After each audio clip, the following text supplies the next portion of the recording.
Hello, everyone. Thank you so much for joining me. And this is A Course in Miracles 365 Awakening to Love. I'm Tomas Garza, your host, and coming to you from a slightly different time here on Friday. So I hope you're having a great, well, it's not Friday. So I've got this time frame down for Friday for some other reason back in time.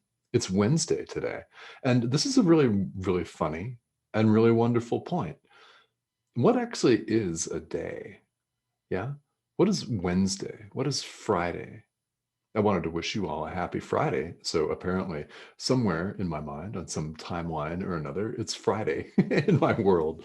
So it really brings to my mind a really fun and a really interesting point is that we've made all of this stuff up. This fits in perfectly well with today's idea that we're going to be talking about, is the fact that we've made everything up. So when you really think about it, what is Wednesday? What does that actually mean? What does Friday actually mean?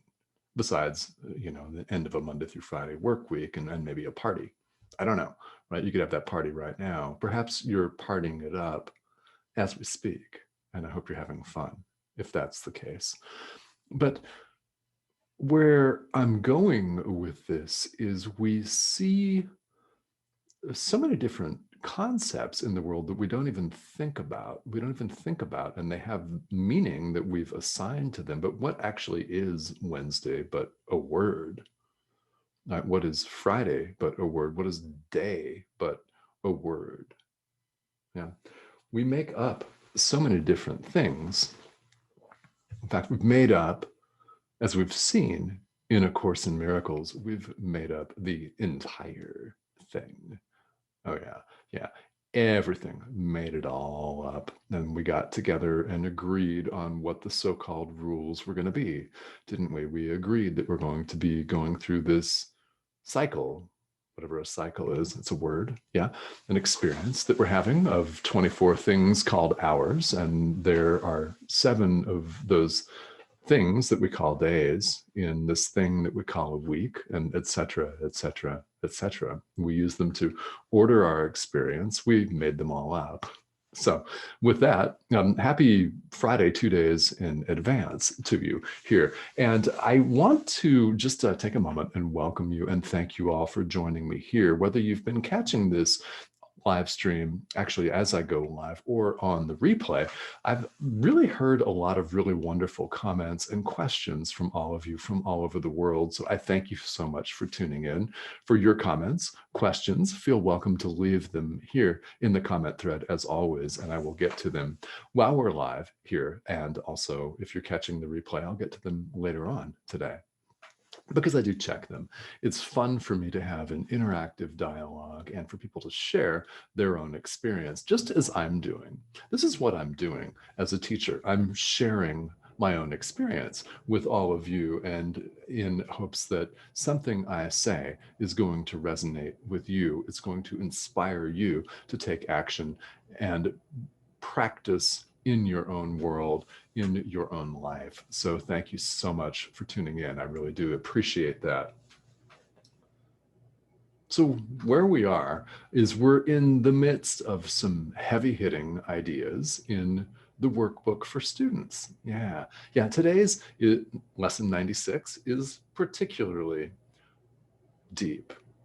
And I love it. In fact, they all are deep. And if you're following along, if you've been following along since we began, then you'll know that one idea builds on another. So yesterday, lesson 95 on this live stream, we talked about I am one self united with my creator, right? Self with a capital S, creator, of course, with a capital C. Now, so today, lesson 96, the idea for today is salvation comes from my one self.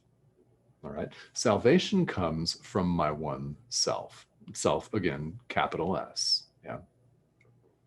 So I think that if you're watching this, it's pretty clear to me, and I have met some of you. I have not met some of you. I've chatted with some of you online and in social media. Some of you I've not chatted with, But if you're watching this, it's pretty clear that you have an idea what's meant by your one self with a capital S, or you would be watching anything else on YouTube. And they've got a lot of content out there. So you're here for a reason. And that tells me with pretty much 100% certainty that you know what we're talking about here. Salvation comes from my one self with a capital S. It does not come from all of the extraneous things and stuff that we use to populate our world, that we use to occupy our time, that we use to occupy our energy and our hearts and our minds and our attention. Salvation does not come from those. And what do I mean salvation? Well, I mean the experience of who you really are, like the ongoing experience. Glimpses are fine. One starts with glimpses, and then we continue to practice and make that experience constant. So happiness, yeah, right? The experience of who we really are comes from our one self. Now let's talk about what A Course in Miracles means by that, because as you've seen, and as you may know, this course uses some terms very differently than people often conceive of them and use them in ordinary language, in common parlance. They're quite different things a lot of the time. And what we do in the world is we're running around. We're running around on an endless, seemingly endless. In fact, it of course is not going to be permanent, but it feels like it is. But we're running around, constantly dissatisfied. We'll try something thinking it's going to get us the results that we want, and put our faith in that, put our life's energy, our blood, sweat, and tears in that, because this could be in a career. Yeah, it could be a career that we devote a certain part of our lives to in work. We see ourselves all the time as torn and in conflict. We see ourselves as good and bad, as masculine and feminine. We see ourselves as good and evil, right? We see ourselves in terms of polarity, mind and body, as the workbook mentions. We see ourselves as jostling back and forth between two apparent opposites. And we're in this state. When we're in this state, we're seeking our salvation, our happiness in external objects. We're seeking it in the next greatest thing, in the next course that someone offers. Right? We're seeking it in the next seminar, in the next relationship, in the next fad diet, for example. Yeah? We're seeking it where we can't find it because the solution's not there. Why? Lesson 96. Yeah, salvation comes from our one self, united with our Creator, as we saw yesterday. Okay. So the truth that we all must accept here in the world is that truth and illusion cannot be reconciled.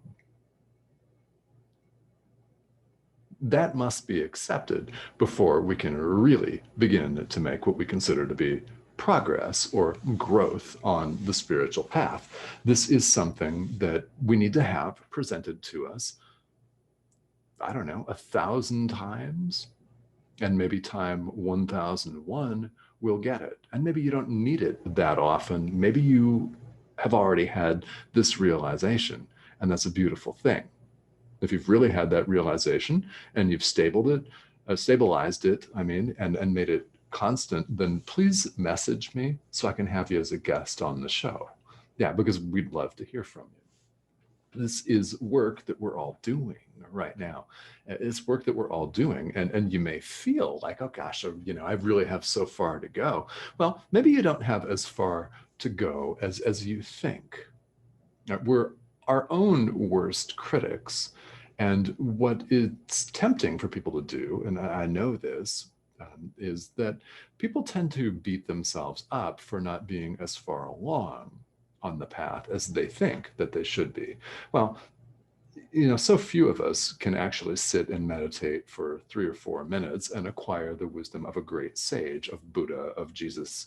Um, yeah, most of us need more time. And happily, according to A Course in Miracles, that is the function of time, is to give ourselves this opportunity to wake up. It's what it's for. Yeah, it's what it's for. Truth and illusion cannot be reconciled because only one of them is true, yes?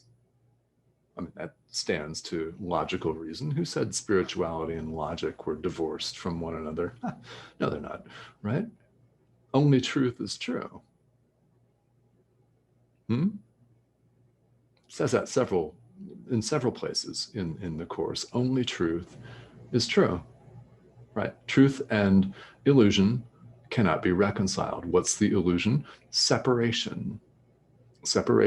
And all of the experiences that we have as an apparently separate physical body that stem from this separation. Now, one of the beautiful things that I love, absolutely love about A Course in Miracles, and if you're studying this actively, I really, really want to highlight this. It's beautiful. It's beautiful, is that this separation is a mistake. It's not a sin worthy of punishment, which should be really relieving to all of us, right? It was a relief to me when I picked up A Course in Miracles 8 years ago and read this in many different places because it had always resonated with me. Separation's a mistake. It's a mistake only. It's not a blasphemous punishment against God, which renders us scum, basically, deserving of death, unworthy of love, unworthy of salvation, unworthy of knowing ourselves. It's not that. It's just a mistake. So what happens when we make a mistake? Well, if we're open to having that mistake corrected, then you grow. So truth and illusion cannot be reconciled. And that's true, no matter how hard we try, no matter how many next seminars, next courses, next relationships, next meals, next brand new cars, next this, that, and the other we try to focus on. That's not where our salvation comes from. It comes from our one self. That we see ourselves as torn between mind and body. Well, in truth, we're neither. All right, we're not the body. Course in Miracles says that in many different places. That is ultimately the truth. We appear to be here in them. Yeah, they are very important communication mechanisms. So it is very important to take care of them. It is very important for all of us to optimize and maximize the opportunity that we have to communicate with one another through this thing that we call a body. It's a communication tool.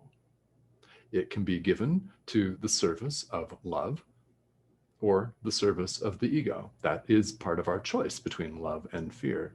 It's God or the ego. So the body serves whichever choice we make. It serves our guide, basically, which is either love or fear. It's either God or the Holy Spirit here in Course in Miracles terminology, or it's the ego. It's fear. It's a sense of separate self. So which do we give the body over to? Which purpose is it going to serve? That is the purpose that it serves. So are you using it in service of love? That's the question that we all have to answer moment to moment, all the time. So in the practice period for today's idea, we practice, and the Course recommends every hour that you're awake, of course, for 5 minutes. Now, this may be something that you are not able to do for reasons of work schedule, or maybe the kids' time, or maybe you forget or something. But whether you do it exactly to the letter or not doesn't really, truly, ultimately matter. As soon as you realize you've forgotten the day's idea, come back to it. Just like you do when you're in a meditation practice and you discover that your thoughts have wandered off. What do? If you're focusing on the breath, well, you bring your attention back to the breath. If you're focusing on sound or a mantra or singing bowls, you bring your awareness and attention back to the sounds that you hear. This is exactly the same. It's a living, breathing, waking meditation. It's a living meditation. Just remind yourself, salvation comes from my one self. Now, in these practice periods, we sit and we recite, salvation comes from my one self. Its thoughts are mine to use. It's a statement of power, yeah? That's very powerful. Its thoughts are mine to use. So we recite that and we receive. We await the answer. Now, the answer does not necessarily come like a trumpet from the heavens. It doesn't necessarily come in the form of words. It might be a sound that you hear. It might be a feeling or a gut intuitive hit that you get. It could come in any number of forms. The messenger takes any number of forms, but the answer will come. It will come if you put yourself in this position to ask for and receive it. Each of us needs, of course, all of us, myself included, need to work on our allowing and receiving. That's part of spiritual practice for us. That's part of the journey for all of us. And we've seen in A Course in Miracles that we're not a body, nor actually are we our thinking, logical mind. We are spirit, one self, as we saw yesterday, united with our Creator.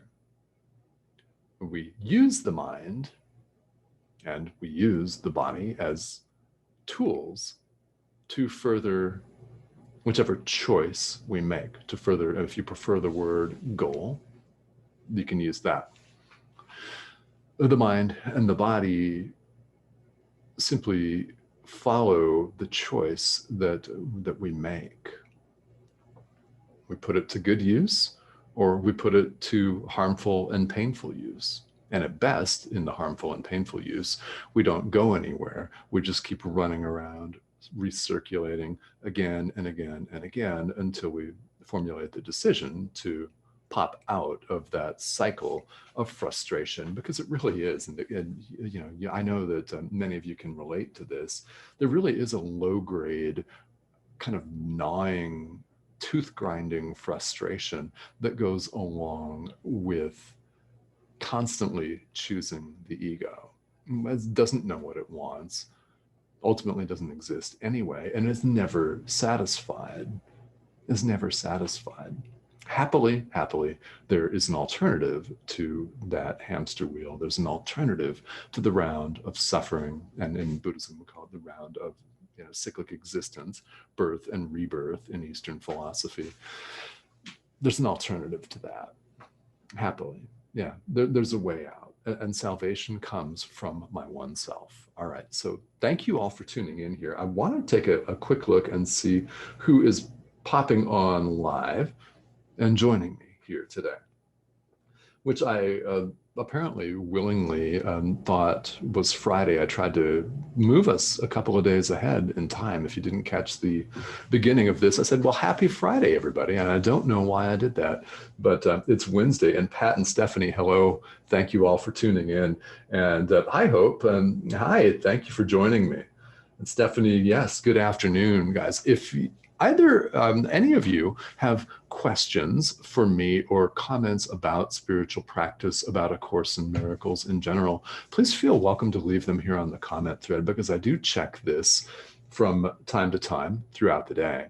And we're moving ahead with these beautiful beautiful ideas in the workbook for students. As you're noticing, each of them is very deep.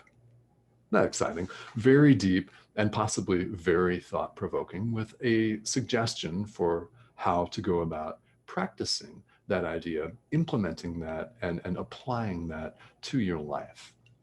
So each day has that, and the ideas themselves are beautiful even on your own if you do nothing else but bring your mind back to the actual verbatim text of the idea every day. That in and of itself is of tremendous value.